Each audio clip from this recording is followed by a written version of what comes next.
Great. The Apostle Paul is writing, and what he's writing is doctrine based on the idea of humility.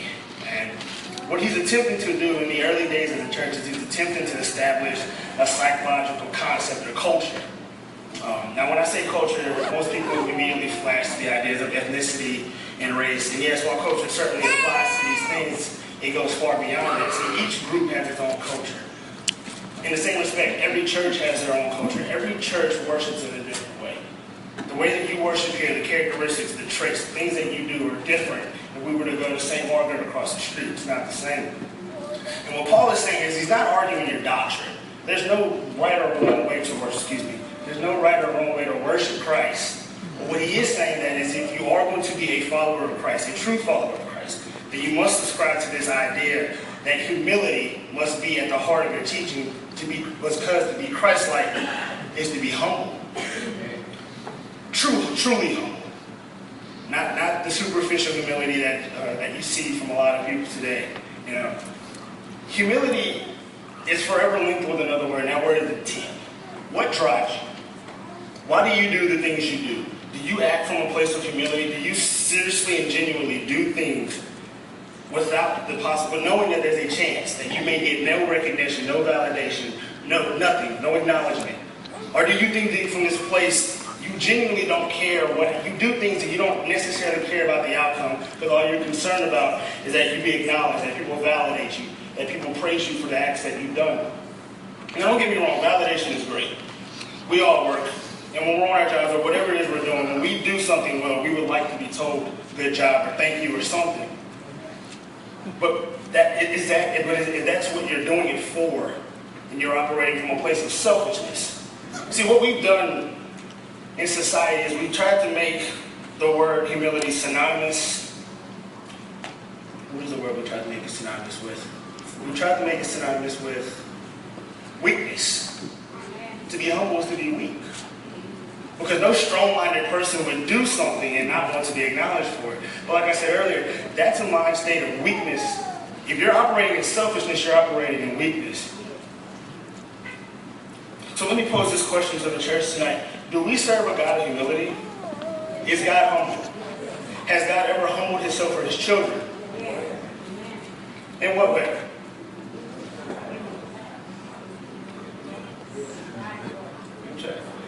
When I was trying to put this together, I had to think about it, and the one way that really jumped out to me was, or the obvious way that jumped out to me was Jesus. He humbled himself through Jesus. You know, a few years ago, when I was watching TV and I saw a minister, and he was preaching a similar lesson to this one, and he opened his lesson with an analogy, and the analogy said that a bird and a fish have the capability of falling in love. But if they did so, where would they live? You know, in the same way, God fell in love with man. See, God so loved man that one day he decided he wanted to be with us, to truly dwell with us. But the problem was we had fallen so deeply into our own sin that we couldn't ascend to the heights of heaven. So rather than wait for us to dig ourselves out of sin, he came down to where we were.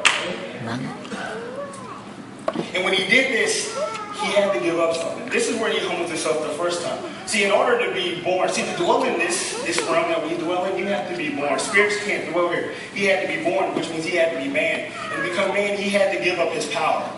He had to physically pour himself out of heaven, and he had to give up the power, because God is all powerful. Man is very limited in his capabilities, and he willingly did this. He willingly gave up his power so that he could dwell amongst his children.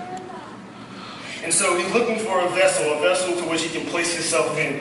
And he searches and he searches and he finds a woman, and she's a woman of very little importance. And this is why you really, really love God, because God is no respecter of man. He's not a respecter of who we are, our title, our rank, what we do, how much money we have, any of that. So when he comes, he bypasses the castles and the palaces.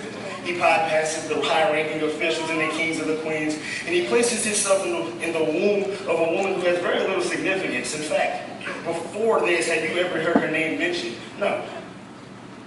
Why does he do this? Because he found her pure and holy in his sight. Pure and holy in his sight. And he does this. He places himself on the inside of her, and she carries him for 9 months. And in those 9 months, she goes through hell, and by extension, so does he. Because for 9 months, they talked about her. They ridicule her. They label her. This is God. He goes from grace to disgrace. When he comes out of heaven, nobody worships him. Nobody glorifies him. There's no one singing a song to him. No. When he comes out of heaven, when he pours himself out of heaven and he manifests himself into a woman, they label him as a bastard. In fact, her story of how this happened was so weak that people abandoned her. In fact, her own fiance abandoned her because her story of how this happened just didn't make sense to anybody. And the only way that he was able to come back to her is through the intervention of Christ, who had to basically go up to him and say, no, this is me. I've done this. You will stand by her through this. And so for 9 months, she carries this baby, and she carries this baby. And when it's time for her to have it, you would assume she would have this baby in a place that's suited for a king. I mean, after all, she's carrying the King of Kings and Lord of Lords, yes? But no, she doesn't have this baby in some splendid hotel or some unbelievable hospital. When she births the King of Kings into existence, she does it in a barn. If you study it further, she does it in a horse stable. To keep him warm, she wraps him up in rags that they find in the barn. This is Christ. And on his first night of existence, he hungers. He experiences things that he's never experienced before. He hungers. And he hungers for the milk that he's created. And he desires sleep. And what's significant about him desiring sleep is that never before in his life has he ever slept. See, God never slept or slumbered. He knew not what that was. And now he yearns for sleep. When he became man, he immediately took on all the issues and the characteristics of man. And therefore, he had to do what he do. Why would he do this? Why would he do this? Why would he leave the splendor of heaven to come here and deal with everything that is earthly? Love.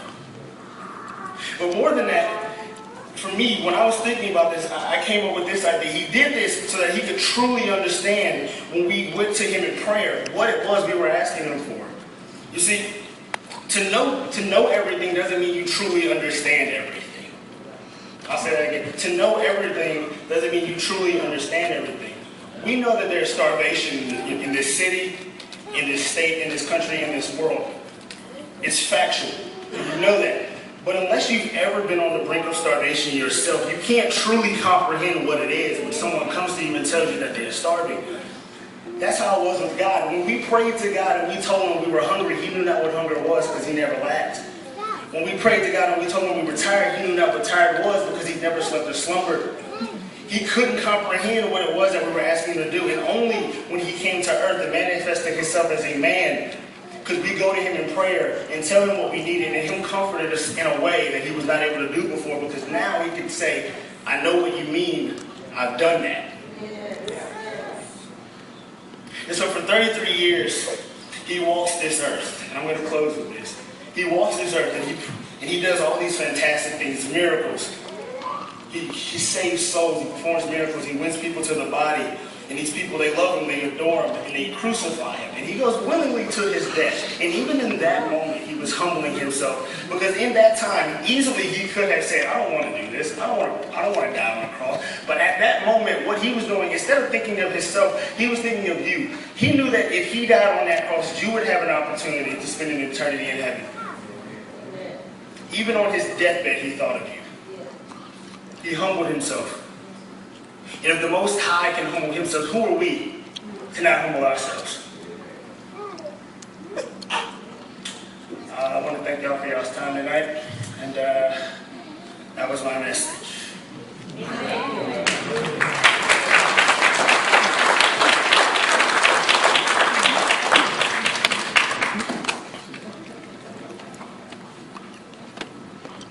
Thank you, Evan. Thank you, Daniel. Thank you, Cortland. Thank you, Aaron. Thank you, Vincent. This is the kind of thing that we do every Monday night. We bring a lesson from one of the, not members of campus, but one of the students on campus, one of the kids who go to school, who have jobs. We prepare a lesson so that we can further our study and our knowledge in God. And with that, I want to tell you my experience with campus. I can honestly say that every week campus has grown. Campus has grown because we love to share the Word of God. And yes, we fall short. And We let simple things get in the way. We let certain things get in our mindset that don't necessarily need to be there. But it's something that brightens our week. It makes our week easier. It truly does. I can tell you from my experience, and I know all these guys up here and the girls that go as well. It truly does. And with that, I would like to extend an invitation to anybody who would like to come on Monday nights. We have campus every night at 6:30. We have a meal. We start out with an icebreaker like we did tonight. Then we sing some songs. We'll have a lesson and sing more songs. And the whole focus is to really just get close to God, to worship God, and to really get the full effect of it. You would have to be there, and that's why we are inviting you to come, because we would love for you to be there. And that's an open invitation to anyone. Also, we want to make sure that everybody knows that anyone who is unable to partake of communion this morning, we will be having it in a back room tonight. I'm not sure exactly which one, but it will be in the back here. If you do need to partake of communion, we'll be back there after services. Also, we would like to extend an invitation to anybody who feels compelled to place membership or compelled to confess sins or take on Christ as their Lord and Savior. Because just like Evan said, he was willing to come down here for us. So with that, I would like to close out in a prayer, and then after that, we're going to have a song from Vincent, a closing song. What song is it? 535 will be the closing song tonight. It's in the book. But before we do that, I would like to go ahead and say a prayer.